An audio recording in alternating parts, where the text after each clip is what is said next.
Good morning class 12th student. बेटा last lecture में हमने देखा था इलेक्ट्रिक फील्ड इंटेंसिटी के बारे में और एक डेरिवेशन भी किया था हमने वहाँ, जिसमें हमने पॉइंट चार्ज पर इलेक्ट्रिक फील्ड इंटेंसिटी की वैल्यू निकाली थी। आज बेटा हम देखेंगे हमारा टॉपिक डायपोल, है ना। डायपोल मतलब क्या बेटा? डायपोल का मतलब होता है टू पोल, मतलब किसके पास कितने पोल होने चाहिए? यहाँ पर दो पोल होने चाहिए, है ना। Electric dipole contain two opposite charges. अगर हम इलेक्ट्रिक डायपोल की बात करें तो इलेक्ट्रिक डायपोल वो होता है जो कि क्या करता है, दो अपोजिट चार्जेस को क्या करता है, कंटेन करता है। ठीक है। अब नेक्स्ट अगर हम बात करते हैं कि डायपोल में इनके बीच में एक पर्टिकुलर डिस्टेंस भी होना चाहिए। ठीक है। पर्टिकुलर डिस्टेंस क्या मान लिया हमने? मान लिया इन दोनों के बीच का डिस्टेंस क्या है, आर यहाँ पर मान लिया। एक फिक्स डिस्टेंस पर ये क्या होने चाहिए, एक दूसरे से दूर होने चाहिए। तो फिक्स डिस्टेंस हम यहाँ पर आर भी मान सकते हैं, 12 भी मान सकते हैं और एल भी मान सकते हैं। ठीक है। इस जो डिस्टेंस हमें यहाँ पर मेज़र करनी है उसे हम यहाँ पर मान सकते हैं, एज्यूम कर सकते हैं कि इन दोनों के बीच की डिस्टेंस कितनी होगी। दूसरी चीज़ होती है बेटा एक डायपोल मूवमेंट। डायपोल मूवमेंट क्या है ना। डायपोल मूवमेंट को हम डिनोट करेंगे किससे, पी से। और ये क्या होती है, ये होती है वेक्टर क्वांटिटी, है ना। डायपोल मूवमेंट वेक्टर क्वांटिटी होता है। ठीक है। और वेक्टर क्वांटिटी के साथ साथ ही क्या बताता है, इंटेंसिटी ऑफ डायपोल पावर, है ना। क्या बताता है ये हमें, इंटेंसिटी ऑफ डायपोल पावर। ठीक है ना। डायपोल की क्या बताता है हमें, पावर। इसकी वैल्यू क्या हो जाती है, इसकी वैल्यू हो जाती है Q इंटू 2L। मतलब 2L क्या हो जाएगा, जो डिस्टेंस हमने डायपोल के बीच में लिया है वो डिस्टेंस हो जाएगा यहाँ पर। Q क्या हो जाएगा, Q हो जाएगा चार्ज ऑफ एनी डायपोल,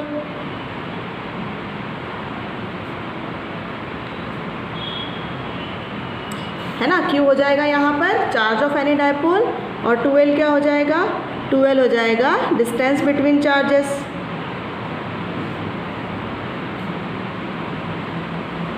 ठीक है। तो यहाँ पर जो P की वैल्यू हमारे पास निकल के आ जाएगी वो हो जाएगी हमारे पास में Q इंटू 2L। ठीक है। अब इसकी यूनिट क्या हो जाएगी बेटा, यूनिट हो जाएगी बेटा इसकी कूलम इंटू मीटर, है ना। यूनिट कितनी हो जाएगी, चार्ज को हम कूलम में मेज़र करते हैं, लेंथ को हम मीटर में मेज़र करते हैं, तो यूनिट हो जाएगी इसकी कूलम इंटू मीटर। ठीक है। अब बेटा हम बात करते हैं हमारे इस चैप्टर के सबसे इम्पॉर्टेंट डेरिवेशन की। एग्ज़ाम में अधिकतर ये डेरिवेशन जो है वो पूछा जाता है, एक्सेल पोजीशन, है ना, या हम इसको बोलते हैं एंड ऑन पोजीशन, है ना। एक्सेल पोजीशन भी हम इसे बोल सकते हैं और एंड ऑन पोजीशन भी हम बोल सकते हैं। दोनों ही नाम से ये आपके एग्ज़ाम में आ सकता है। ठीक है। तो इसमें हमें क्या निकालना है, इसमें हमें निकालना है इलेक्ट्रिक फील्ड की इंटेंसिटी, है ना। इलेक्ट्रिक फील्ड इंटेंसिटी हमने पढ़ ली है, तो हमें क्या निकालना है, electric field intensity of a dipole on axial position और एंड ऑन पोजीशन। ठीक है। तो हम क्या लेते हैं, सबसे पहले तो हमें क्या लेना पड़ेगा, सबसे पहले हमें एक डायपोल लेना पड़ेगा। ठीक है। तो हमने क्या ले लिया, एक डायपोल यहाँ पर ले लिया। ठीक है। यहाँ पर हमने माइनस Q चार्ज को रख दिया। ठीक है। यहाँ पर हमने प्लस Q चार्ज को रख दिया।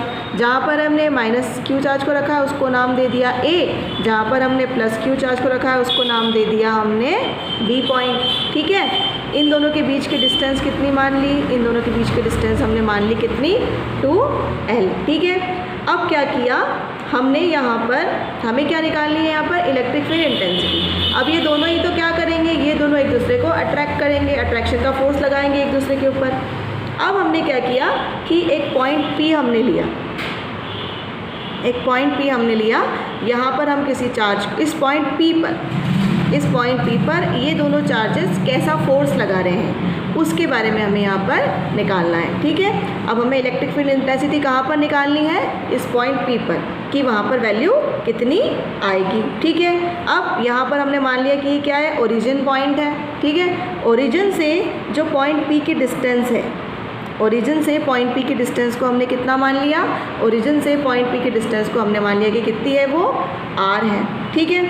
अब सबसे पहले हम बात करते हैं किसकी, सबसे पहले हम बात करते हैं कि जो प्लस Q चार्ज है वो इस पॉइंट P पर कैसा फोर्स लगाएगा और कितना फोर्स लगाएगा या क्या इलेक्ट्रिक फील्ड इंटेंसिटी वहाँ पर उसकी होगी। ठीक है, तो इलेक्ट्रिक फील्ड इंटेंसिटी का फॉर्मूला हमारे पास है ऑलरेडी 1/4 पाई एप्सिलॉन नॉट, है ना। Q अपॉन में क्या है, डिस्टेंस कितना है, Q तो हमारे पास चार्ज है, चार्ज अपॉन में क्या आ जाता है, डिस्टेंस। तो चार्ज हमारे पास Q है प्लस का, और डिस्टेंस कितनी है उसकी, डिस्टेंस हमने मान ली यहाँ पर कितनी है, r²। ठीक है, अब r² होती है हमारी डिस्टेंस। ये तो किसका फॉर्मूला हो गया, ये हमारी फॉर्मूला हो गया इलेक्ट्रिक फील्ड इंटेंसिटी का। अब पॉइंट P पर, है ना, पॉइंट B से जो चार्ज Q अवेलेबल है वो कितना इलेक्ट्रिक फील्ड इंटेंसिटी लगाएगा, तो हम मान लेते हैं कि वो इलेक्ट्रिक फील्ड इंटेंसिटी हो गई E1। तो E1 हो गई आपकी 4 पाई एप्सिलॉन नॉट। चार्ज तो हमारा Q अवेलेबल है, डिस्टेंस कितनी है उन दोनों के बीच की, B और P मान लेते हैं, तो कितनी हो जाएगी, B × P का स्क्वायर। ठीक है, तो वैल्यू कितनी आ जाएगी इसकी, E1 इक्वल्स टू हो जाएगा 1/4 पाई एप्सिलॉन नॉट, है ना, Q अपॉन में, है ना। अब ये डिस्टेंस तो टोटल कितनी दिख रही है बेटा, R दिख रही है। ओरिजिन से Q की डिस्टेंस कितनी होगी, L, और ओरिजिन से माइनस Q की डिस्टेंस भी कितनी हो जाएगी, L, तभी तो दोनों को प्लस करके हमने 2L लिखा है। ठीक है, तो ये हो जाएगा पूरा OP कितना हो जाएगा, OP हो जाएगा आपका R। तो ये BP की वैल्यू कितनी हो जाएगी, यहाँ पर BP की वैल्यू हो जाएगी आपकी यहाँ पर OP माइनस क्या हो जाएगा, OP minus OB, OP minus OB होगा ना बेटा। OP में से किसको माइनस कर दोगे, OB को माइनस कर दोगे तो BP की वैल्यू निकल कर आ जाएगी। ठीक है, तो OP को जब हमने OB में से माइनस किया तो हमारे E1 की वैल्यू कितनी आ गई, E1 हो गया हमारा 1/4 पाई एप्सिलॉन नॉट, है ना।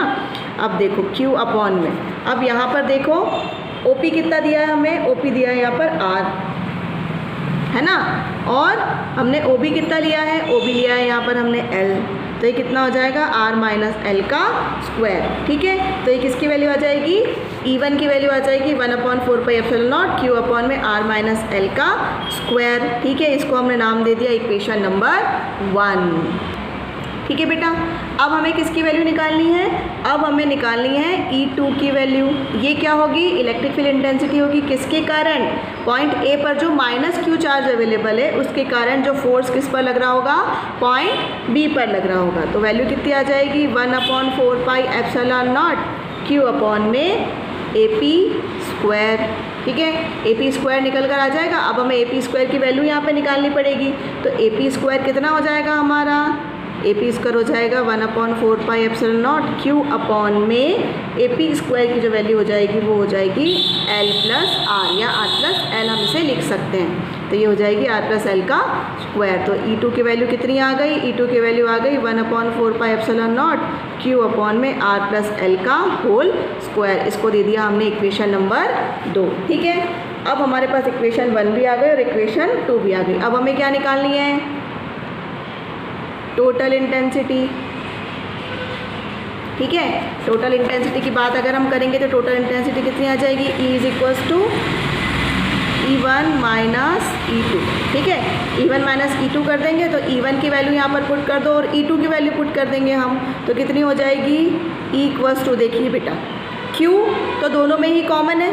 ठीक है, उसके बाद में अपॉन में 4 पाई एप्सिलॉन नॉट भी दोनों में कॉमन है। ठीक है, तो हमारे पास में अंदर वैल्यू क्या बचेगी, अंदर वैल्यू जो बचेगी वो बचेगी R माइनस L का स्क्वायर माइनस में 1/R प्लस L का स्क्वायर। ठीक है, R माइनस L का स्क्वायर और R प्लस L का स्क्वायर, हमारे पास ये वैल्यू यहाँ पर बच जाएगी।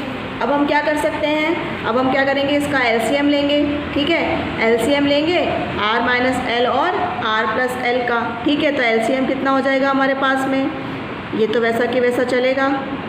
ठीक है, LCM हो जाएगा हमारे पास में R माइनस L, तो ये हो जाएगा R² माइनस L² का होल स्क्वायर। इधर क्या आ जाएगा हमारे पास में, R प्लस L का होल स्क्वायर, इधर आ जाएगा R माइनस L का होल स्क्वायर। ठीक है, अब यहाँ पर A प्लस B का फॉर्मूला लग जाएगा और यहाँ पर A माइनस B का फॉर्मूला लग जाएगा। ठीक है, लगाते हैं Q upon 4 pi epsilon not. ठीक है, A प्लस B का फॉर्मूला क्या हो जाएगा, A² plus B² plus 2AB।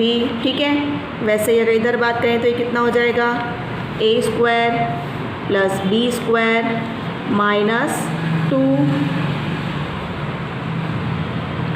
A B, ठीक है। अब ये माइनस और ये माइनस क्या हो जाएगा बेटा, प्लस, अपॉन में क्या चल रहा है, अपॉन में हमारे पास में चल रहा है r square plus L square का होल स्क्वायर, ठीक है। और इसी माइनस के कारण ये जो प्लस वैल्यू है ये भी क्या हो जाएगी, माइनस, ठीक है। तो आर माइनस का और आर प्लस का आपस में कैंसिल आउट हो जाएंगे, एल प्लस का एल माइनस का आपस में कैंसिल आउट हो जाएंगे। बचेगा हमारे पास में कितना, 2RL प्लस 2RL, तो कितना हो जाएगा बेटा, ये हो जाएगा हमारे पास में E is equals to 1/4 pi epsilon naught 4RL upon में R square plus L square का होल स्क्वायर, ठीक है। 4RL हमारे पास में इसकी वैल्यू आ जाएगी। तो ये कितनी क्या निकल जाएगी, ये हमारे पास में निकल जाएगी इलेक्ट्रिक फील्ड इंटेंसिटी कितनी, एट पॉइंट P पर। अब हम इसको अगर हम बात करें कि डायपोल मूवमेंट कितना हो जाएगा, तो डायपोल मूवमेंट की वैल्यू भी हम यहाँ पर रख सकते हैं। कैसे रखेंगे, देखो EP इज इक्वल्स टू, इसकी जगह मैंने क्या रख दिया, यहाँ पर Q है, इसकी जगह मैंने रख दिया यहाँ पर K आ जाएगा। यहाँ पर K की वैल्यू तो है 1/4 पाई एप्सिलॉन नॉट, ठीक है। अब K अगर यहाँ पर आ जाएगा तो मेरे पास में अंदर क्या बचेगा, इसको हम लिख सकते हैं 2, है ना, इंटू 2R इंटू L, और ये Q भी है यहाँ पर, है Q भी यहाँ पर अवेलेबल है। तो हमने क्या देखा था कि डायपोल मूवमेंट की जो वैल्यू होती है वो कितनी होती है बेटा, r square minus l square का होल स्क्वायर।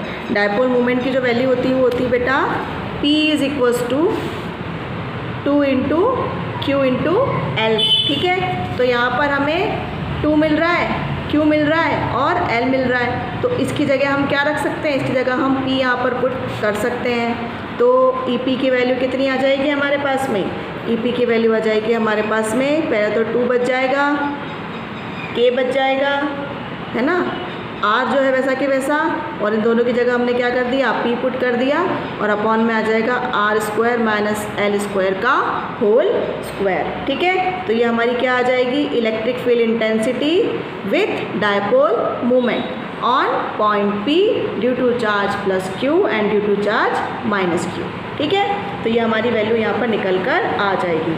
अब इसके अंदर हम एक कंडीशन भी रख सकते हैं, है ना। अगर कंडीशन की बात करें कि L को हमने वेरी वेरी स्मॉल मान लिया, वेरी वेरी स्मॉल मान लिया, तो L जो है वो क्या हो जाएगा, नेग्लिजिबल हो जाएगा। तो EP की वैल्यू क्या आ जाएगी बेटा, 2KPR अपॉन में R की पावर 4 आएगी, है ना, R की पावर 4, ठीक है। अब यहाँ से हम एक R से एक R को कैंसिल कर सकते हैं, तो वैल्यू क्या आ जाएगी यहाँ पर 2KP अपॉन में RQ।